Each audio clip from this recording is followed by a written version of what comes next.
우리가 주신 하나님 말씀은 시편 119편 161절에서 168절 한 절씩 교독하도록 하겠습니다.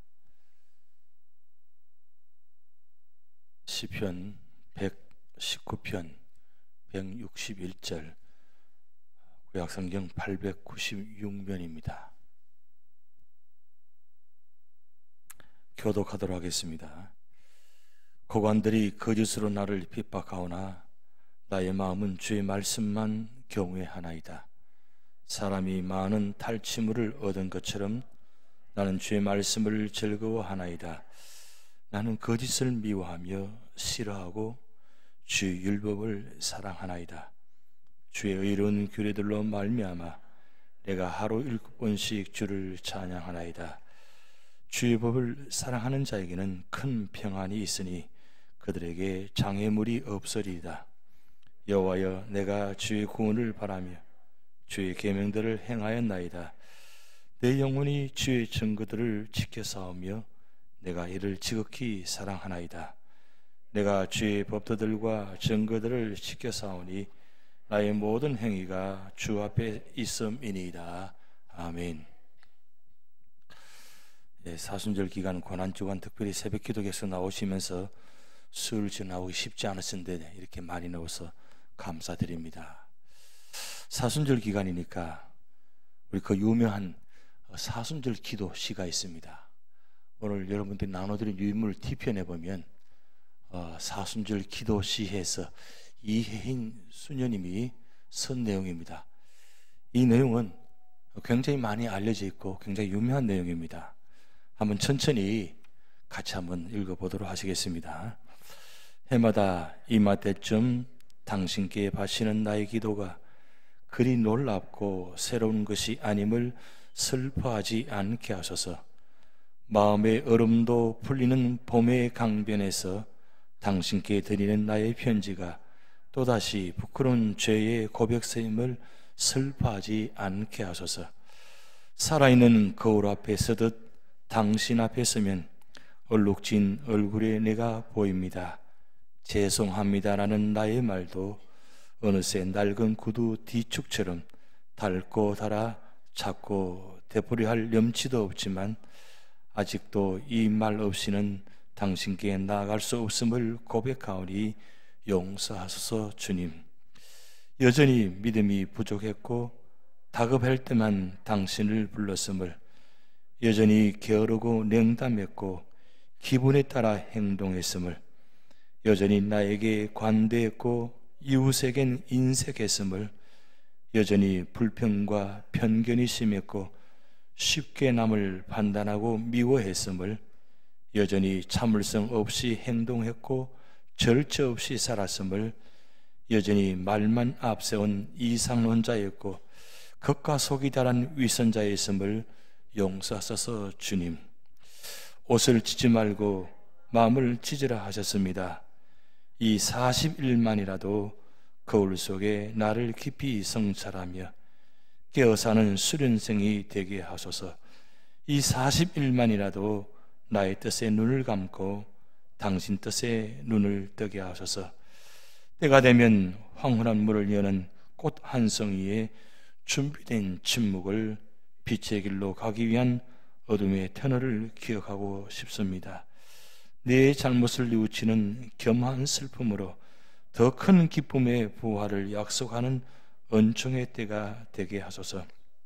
참 사랑에 눈뜨는 법을, 죽어서야 사는 법을 십자가 앞에 배우며 진리를 새롭게 하소서. 주님, 내 마음을 깨끗이 만드시고 내 안에 굳센 정신을 새로 하소서. 마지막에 새롭게 하소서 하지 않고 왜 새로 하소서라고 했을까요?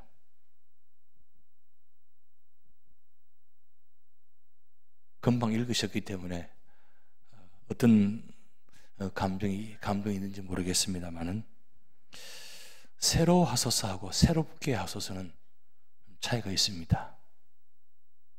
우리의 삶의 자리가 늘 새롭게 하소서 이야기를 많이 하잖아요. 새롭게 하소서보다는 새로 하소서 의미가 좀 더 강합니다. 새로 바꿔 적응하는 모습. 사순절 기간 이제 마지막 주간입니다.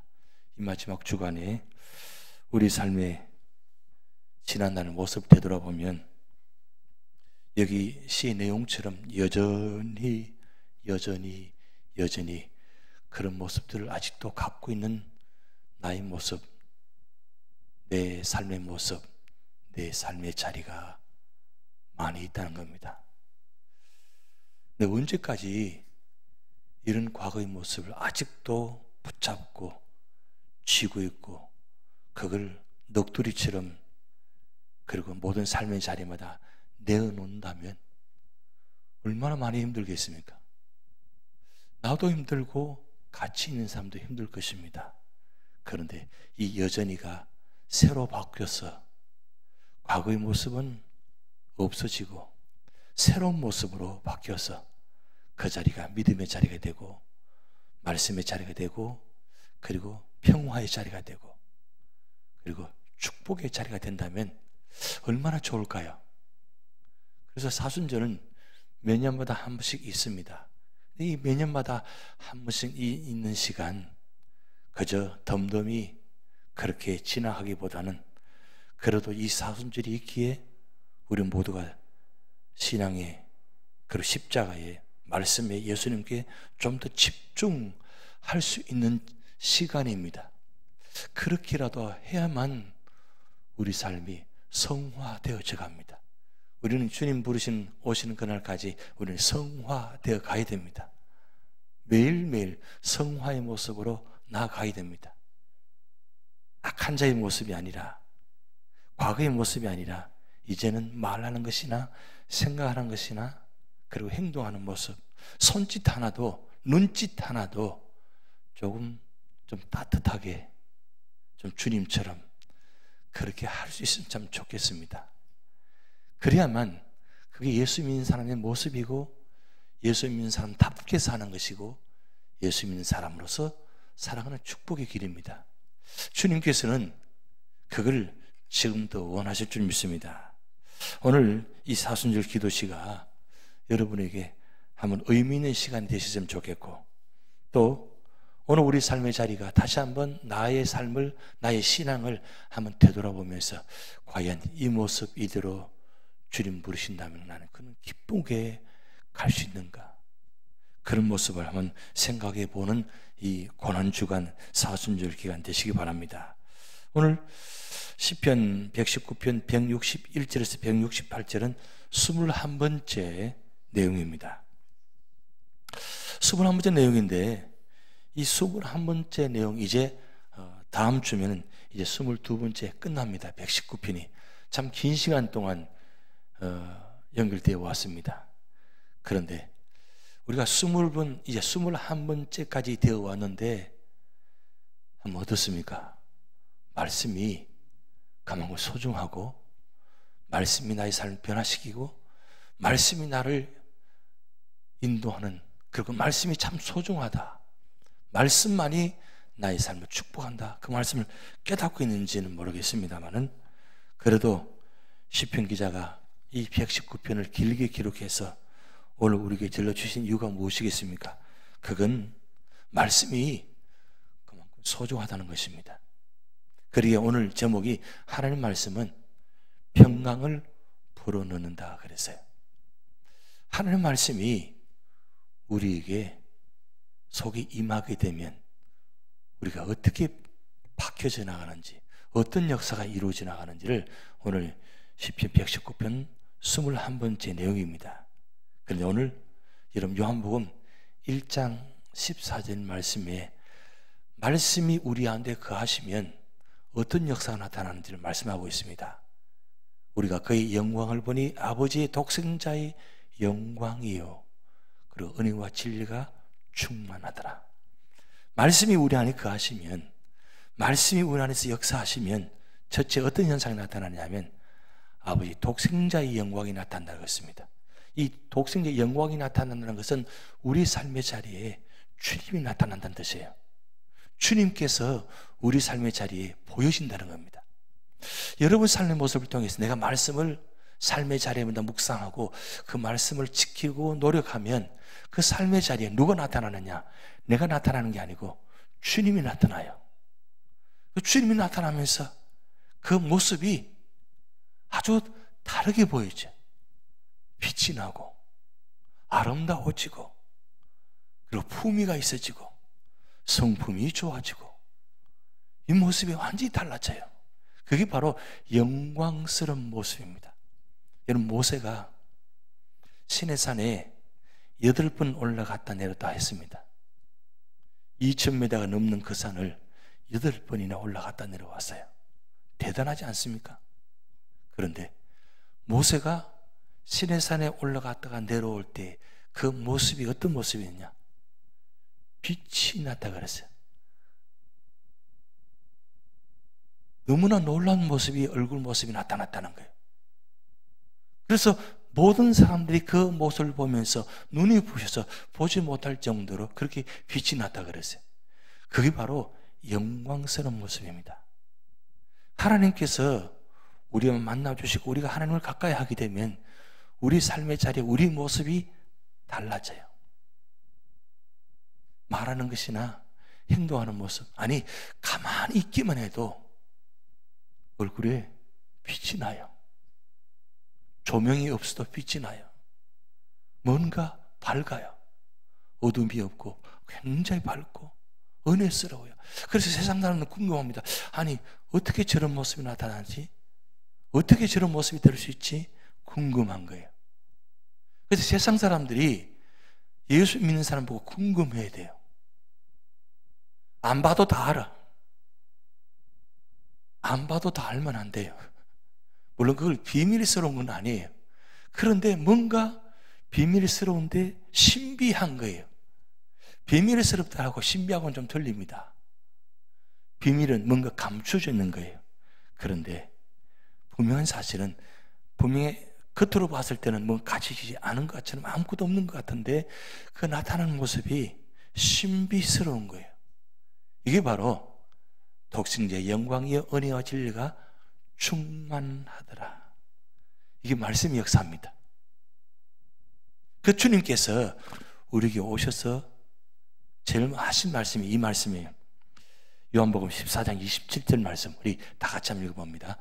평안을 너에게 끼치노니 곧 나의 평안을 너에게 주노라. 내가 너에게 주는 것은 세상에 주는 것과 같이 아니하니라.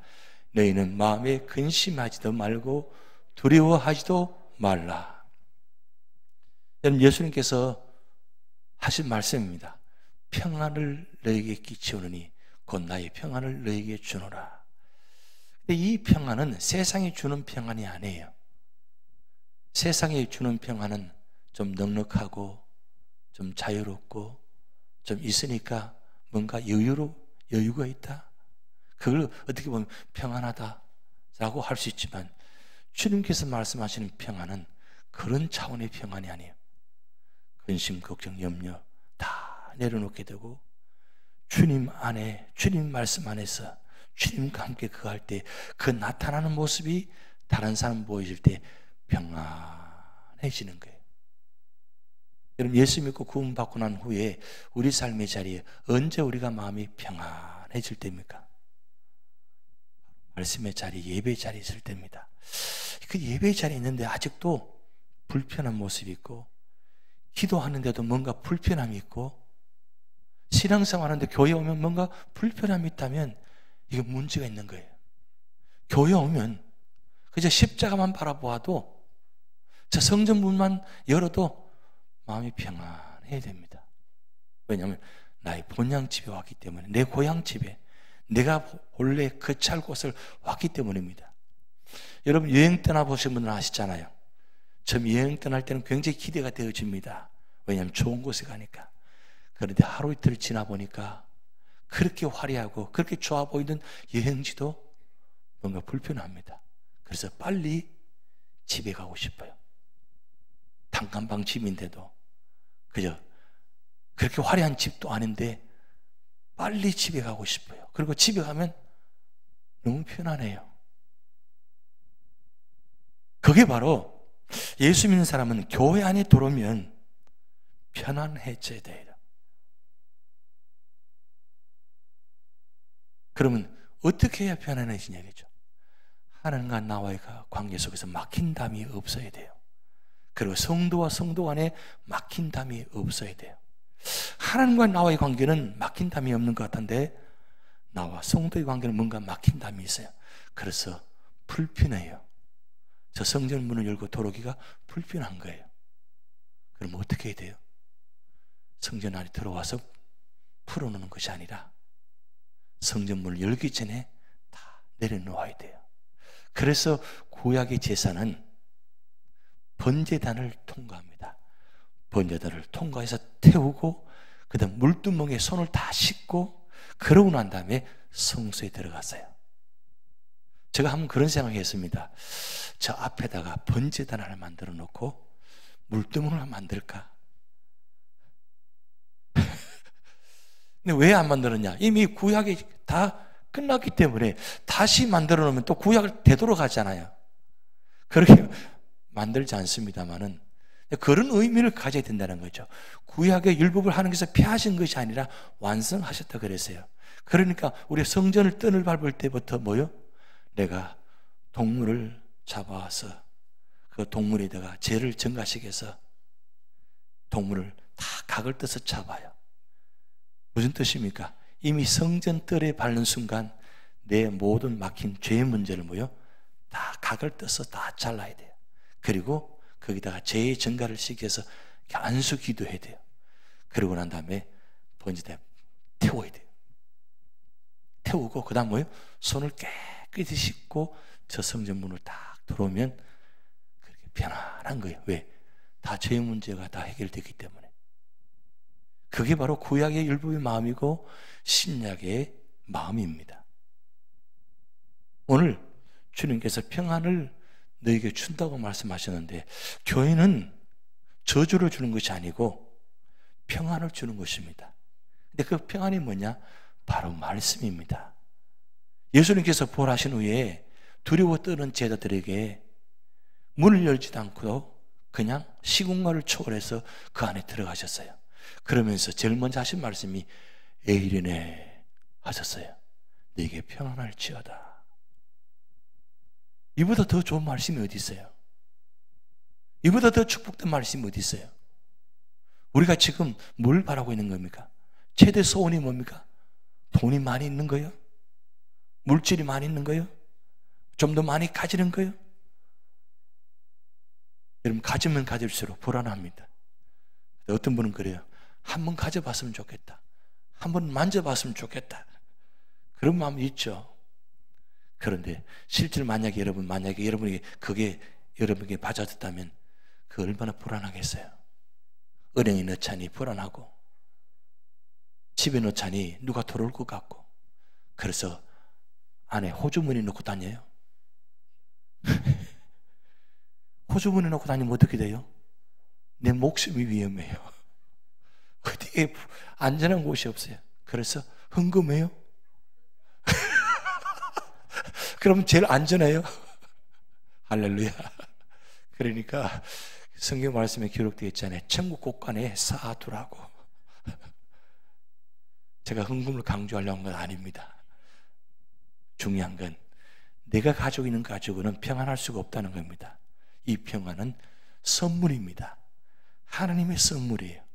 근데 하나님께서 이 선물을 주실 때 그냥 주시지 않고 말씀을 통해서 주셨다는 겁니다.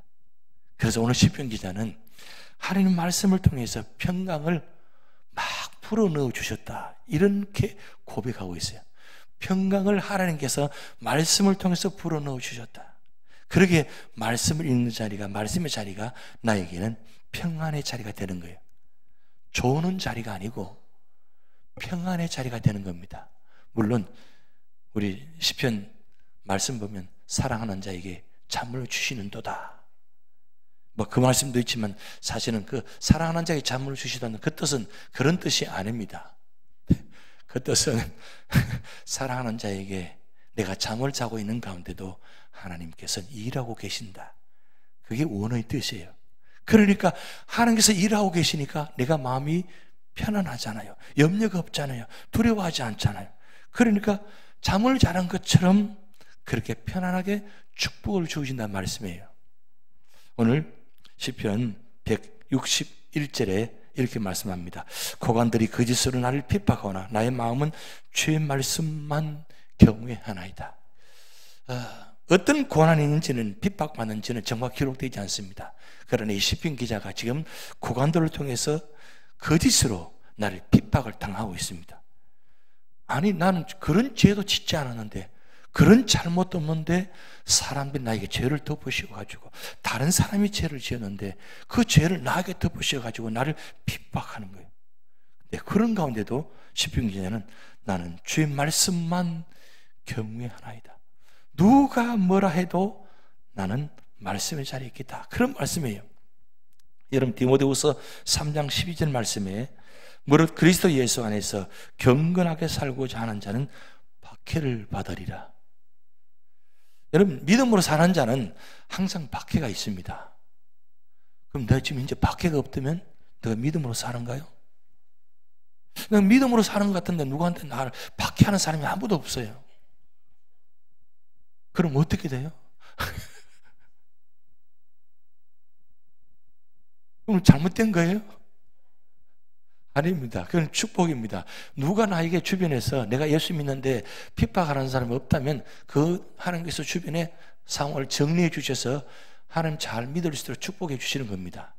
그런데 예수님께서 팔복을 말씀하실 때 제일 마지막 팔복, 의를 위하여 핍박을 받는 자는 복이 있나니 천국이 저희 것이며, 결국 우리 삶의 자리에 믿음으로 사는 자는 항상 이런 박해와 핍박이 있을 수 있다는 겁니다.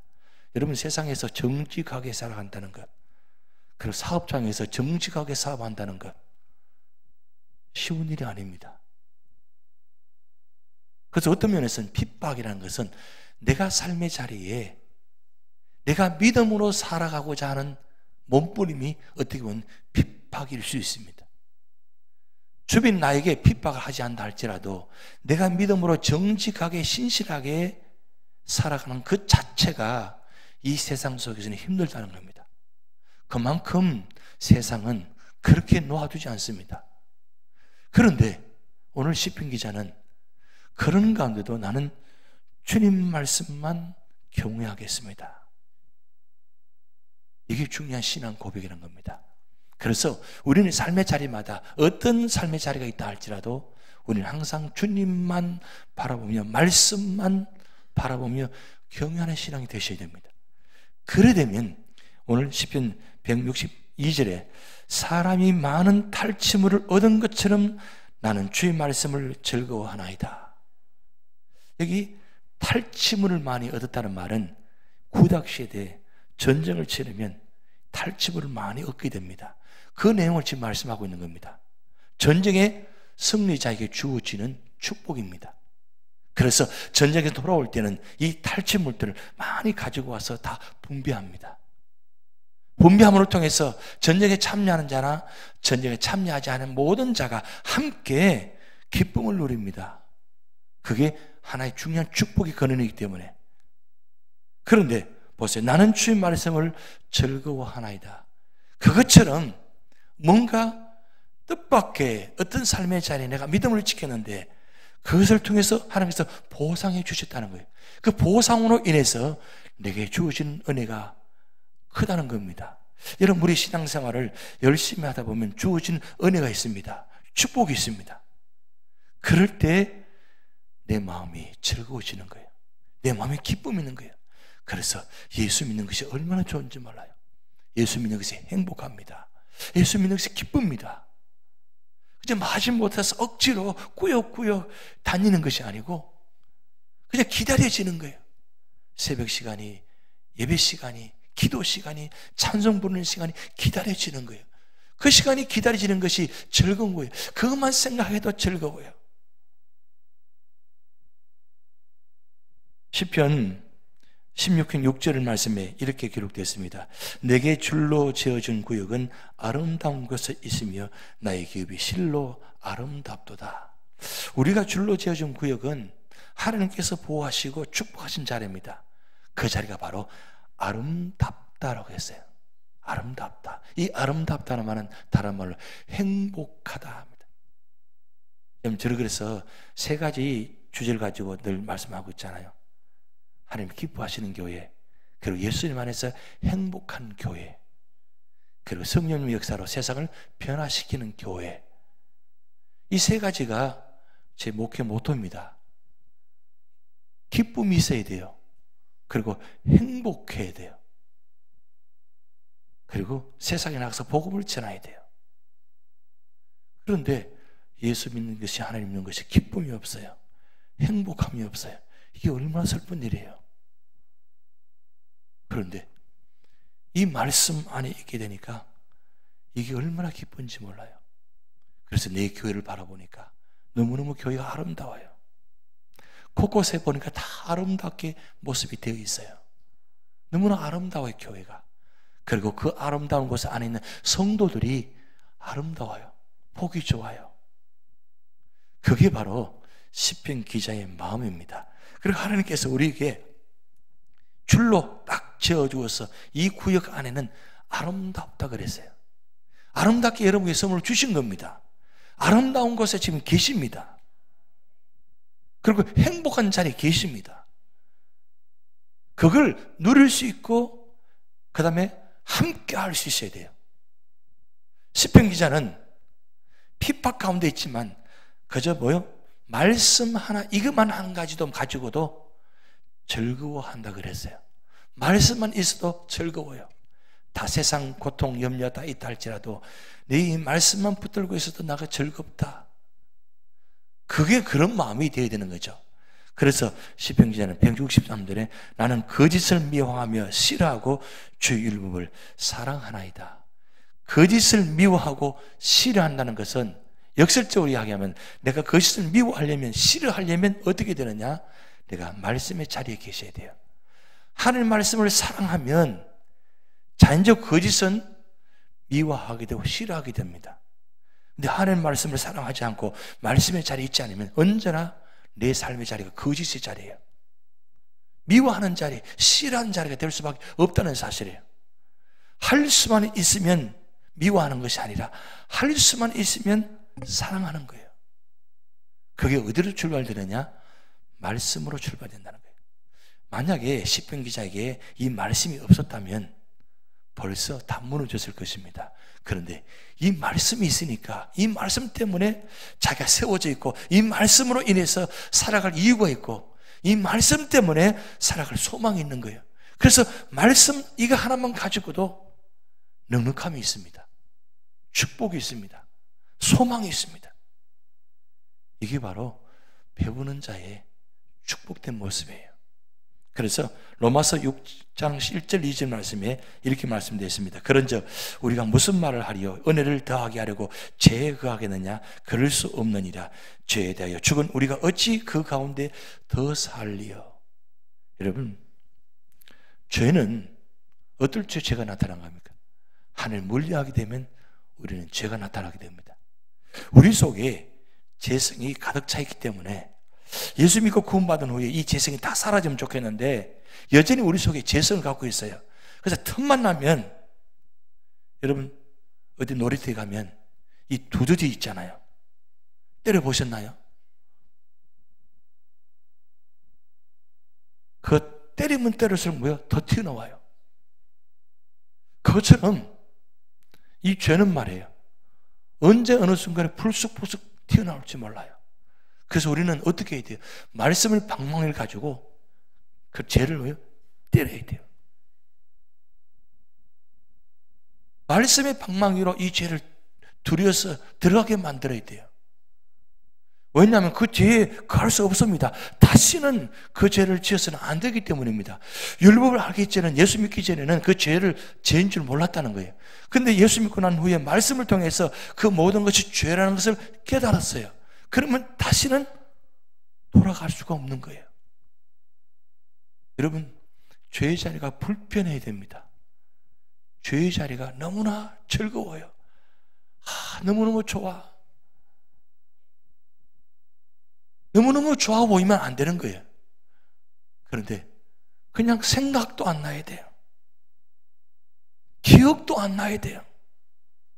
근데 어느 순간에 새록새록 생각이 나요. 옛날에 하던 모습. 그런 모습들이 있잖아요.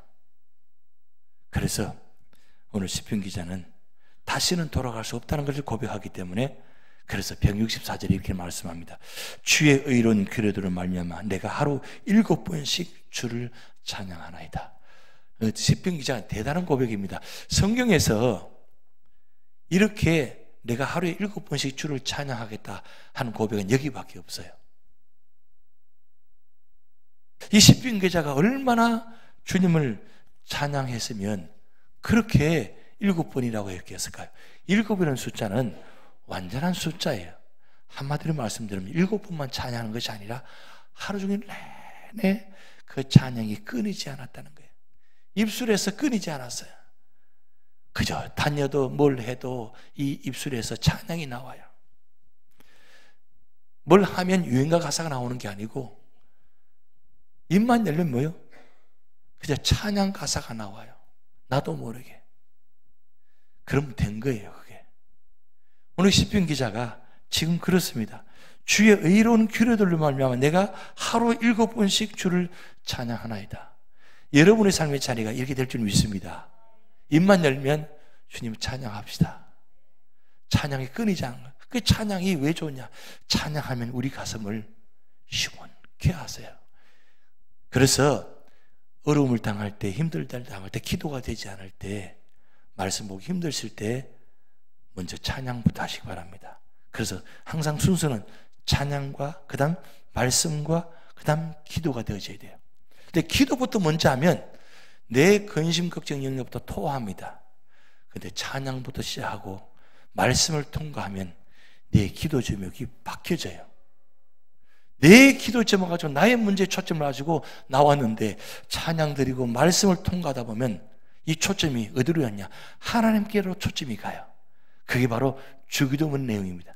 뜻이 하늘에서 이룬 것처럼 이 땅에 이루어지이다. 내 뜻을 위해서 가지고 나왔어요. 내 찬양 부르는 사이에 말씀을 통과하는 사이에 내 뜻이 주님의 뜻이 되어져서 나중에 기도가 주님 뜻대로 하옵소서, 내 뜻대로 마옵시고 주님 뜻대로 하옵소서. 이 누가 기도하신 거예요? 예수님께서 겟세마네 동산에서 할 수만 있으면 이 잔을 지나게 하옵소서, 그러나 나의 원대로 마옵시고 아버지의 뜻대로 하옵소서. 여러분, 예수님께서 겟세마네 동산에 올라가실 때에 성찬식 하고 난 다음에 올라가시면서 찬양했다 그랬어요. 찬송 부르고 올라가셨어요. 우리가 성찬식 하고 난 다음에 찬송 부른 이유가 뭔지 아십니까? 바로 주님께서 찬양하신 것처럼 우리도 찬양하시는 거예요. 찬양하게 되고 올라가서 주님 그 자리에서 땀방울이 핏방울이 될 정도로 기도하시는데 그 기도형이 성화시키기 전에 바뀌어지잖아요. 바로 이 찬양이 그만큼 소중합니다. 찬양이 우리 마음을 변화시키고 염려, 걱정, 근심 이런 모든 문제들이 머리에 있는 것이 아니라 내 마음에 있어요. 머리가 두렵단 말 들어본 적 있어요? 손이 두렵단 말 들어본 적 있나요? 그런 말은 들어본 적이 없지만 마음이 두렵다는 말은 들어보셨죠? 내가 그래서 내 마음이 두렵다 이렇게 말하죠. 이 마음을 누가 다스려야 되냐?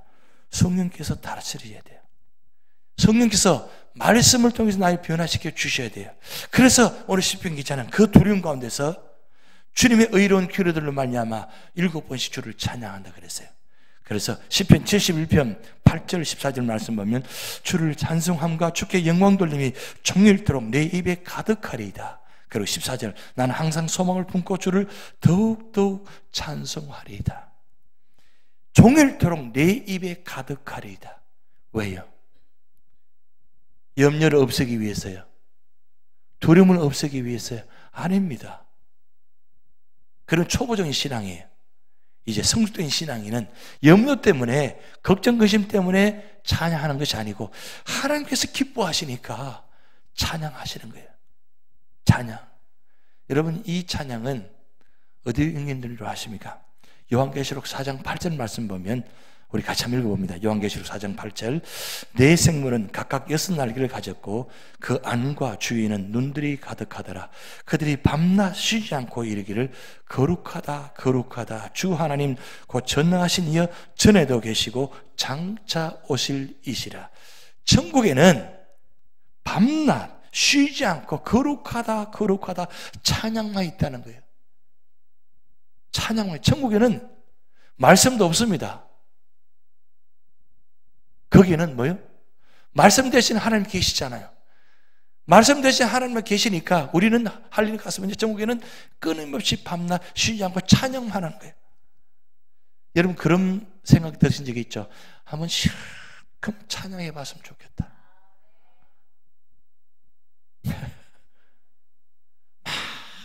한번 찬양했으면 좋겠다. 밤을 새워서 한번 찬양했으면 좋겠다. 그런 마음이 있으시죠? 그렇게 될 날이 있습니다. 여러분 우리 마음에 그런 마음이 되셔야 돼요. 큰 한번 목이 터져라 한번 찬양했으면 좋겠다. 때로는 저는 그럴 때가 있어요. 그냥 말씀 전하지 않고 찬양만 1시간 동안 했으면 좋겠다. 우리 교회 형편이 4곡 넘어가면 힘들어요. 그래서 요즘 4곡만 하시잖아요. 여러분 그렇게 찬양하기가 쉽지 않습니다. 그런데 우리 마음속에 기쁨이 있고 감격 있고 뜨거운 마음이 있으면 무슨 곡이든지 어떤 곡이든지 어떤 가사든지 몰라도 괜찮아요. 그냥 듣기만 해도 좋아요. 오늘 키보드까지 있으니까 참 좋죠. 하나님께서 보내주신 선물이에요. 하나님께 우리를 참 사랑하시는 것 같아요. 필요할 때 이렇게 세워주시잖아요. 여러분 시편 기자처럼 주님을 종일토록 주님 찬양하고 싶습니다. 그게 왜 중요하냐면 바로 그게 우리 삶의 안전한 피난처가 되기 때문입니다. 그래서 시편 165절에 이 말씀입니다. 주의 법을 사랑하는 자에게는 큰 평안이 있으니 그들에게 장애물이 없으리이다. 왜 우리가 열심히 찬양하느냐? 왜 우리가 뜨겁도록 주님을 찬양해야 되느냐? 그 이유는 우리에게 평안의 축복을 주시기 때문입니다. 오늘 시편 119편의 21번째 주제 요절이 바로 165절이에요. 주의 법을 사랑하는 자에게는 큰 평안이 있으니 그들에게 장애물이 없으리이다. 장애물이 여전히 놓여져 있습니다. 근데 그게 장애물로 생각하지 않습니다. 오히려 장애물이 아니고 디딤돌이 되는 겁니다. 여러분 장애물이 디딤돌이 되려면 어떻게 해야 돼요? 장애물을 건너가야 돼요. 그런데 내가 건너기는 너무 커요. 장애물이. 그럼 어떻게 건너야 돼요? 내 힘으로는 건널 수가 없어요. 그런데 주님께서 함께 하시면 이 장애물이 디딤돌이 될 수 있다는 거예요. 이 놀라운 축복입니다. 그래서 여러분이 타고 오는 그 모든 장애물들이 장애물이 아니고 나를 방해하는 것이 아니고 오히려 하나님께 나아갈 수 있도록 디딤돌이 될 수 있는 거예요. 하나의 징검다리가 되는 겁니다. 지금 막 개천이 물이 흘러내려갑니다. 내려가는데 여러분 이 징검다리 건너보셨잖아요. 시골에 사신 분들은 아실 거예요. 이 징검다리 건너갈 때 얼마나 기쁨이 있어요. 얼마나 좋아요. 건너가면서 얼마나 기쁜 놀이부로 건너갔잖아요. 그런 것처럼 우리 삶의 전에 어떤 물이 흘러내려온다 할지라도 이 장애물이 징검다리가 되고 디딤돌이 될 수 있다는 겁니다. 바로 그게 말씀 안에서 그렇게 평안함을 주시는 겁니다. 평안이 그만큼 우리에게 소중합니다. 평강의 축복이 그만큼 우리에게 필요한 것입니다. 여러분 이사야 26장 3절 말씀에 우리 같이 있습니다. 주께서 심지가 견고한 자를 평강하고 평강하도록 지키시리니 이는 그가 주를 신뢰함이니이다. 어느 분에게 이런 평강을 주신다고요? 주님을 신뢰하는 자에게. 심지가 견고해서 어떤 자리도 흔들리지 않고 그저 주님의 자리에 그래서 못을 박아 팍 내려가 있는 거예요. 불어도 흔들리지 않습니다. 왜? 거기에 박혀 있으니까. 여러분 내 삶의 자리, 이 교회는 우리 삶의 자리에 하나의 우리에게 중요한 심지가 경과 뿌리가 박힐 수 있는 자리입니다. 이 교회에 뿌리를 박히셔야 돼요. 뿌리를 박아서 어떤 어려움이 와도 흔들리지 않고 변하지 않고 그저 묵묵히 그 자리를 지키면, 하나님 믿고 신뢰하면 하나님께서 평강하고 평강하도록 지켜주신다 그랬어요. 그래서 시편 기자는 166절에 이렇게 말합니다. 여호와여, 내가 주의 구원을 바라며 주의 계명들을 행하였나이다. 여호와여, 내가 주의 구원을 바란다 그랬어요. 왜냐하면 지금 사방에서 나에게 위험들이 많이 다가오기 때문입니다. 그런데 나를 이 위험에서 건져주시는 것은 결국 오직 말씀밖에 없다는 거예요. 그래서 로마서 8장 33절 34절 말씀에 이렇게 기록되어 있습니다. 누가 능히 하나님께서 택하신 자들을 고발하리요 의롭다 하신 이는 하나님이시니, 34절 누가 정죄하리요 죽으실 분 아니라 다시 살아나신 이는 그리스도 예수시니 그는 하나님 우편에 계신 자요 우리를 위하여 간구하시는 자신이라. 여러분, 예수님께서 십자가에 달렸으면서도 그 자리에서도 우리 위해서 간구하셨어요. 그리고 하나님 우편에 계시면서도 우리를 위해서 간구하고 계신다는 겁니다.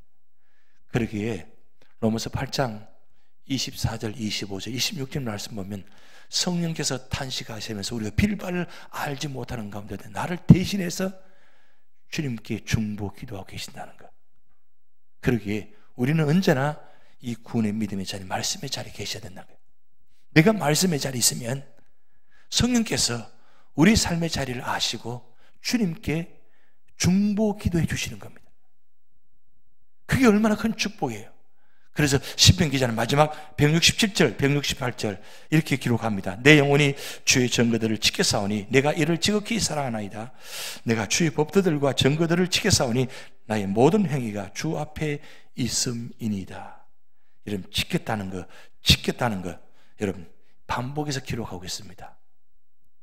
여러분, 요한계시록 1장 3절 말씀에 그 말씀을 읽고 그리고 듣는 자, 그 기록한 것을 지키는 자가 복이 있다 그랬어요.